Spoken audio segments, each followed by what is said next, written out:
tas de sable alignés sur cette rive du fleuve Sanaga, situé entre le département de la Léké dans la région du centre et celui du Mbaminobo dans la même région. Un matériau précieux pour la construction des bâtiments, mais qui nécessite un certain nombre de procédés pour extraire de façon efficace et de manière continue cet agrégat. Un cheminement entretenu par ces hommes robustes avec chacun une technique particulière pour dompter cette vaste étendue d'eau. Une journée d'un mec nageur, tu te lèves tôt le matin à 4 heures, tu es déjà au lieu de travail, tu prépares ton matériel et tu t'en vas à l'eau, tu commences à pousser la pirogue comme je suis en train de pousser là.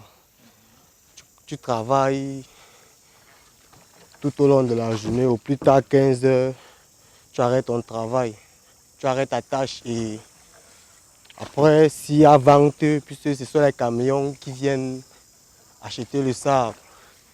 Grâce à l'argent qui nous rendent ces camionneurs, c'est avec ça qu'on parvient à départager aux manœuvres.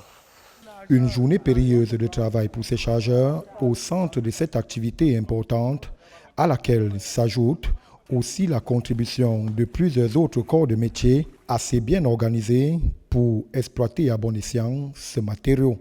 Puis il y a les chefs de dépôt, il y a les dirigeants. Quand tu as ton personnel, tu les envoies à l'eau, tu décharges les problèmes en soirée, maintenant il y a les reliquats, tu les donnes, après tu rentres avec ce que toi tu peux gagner.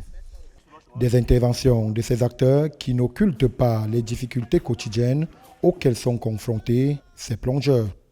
Mais ici, là, ce n'est pas facile pour que quelqu'un travaille comme ça et survient à tous les problèmes de la famille. Parce que le travail est dur, mais le gain est moins. Parce que des fois, nous opérons des accidents dans l'eau, les gens meurent. Quand vous avez constaté, vous avez filmé les gens qui plongent dans l'eau, des fois ils plongent dans l'eau, comme ça ils ne reviennent plus. Donc on a trop de problèmes ici, là.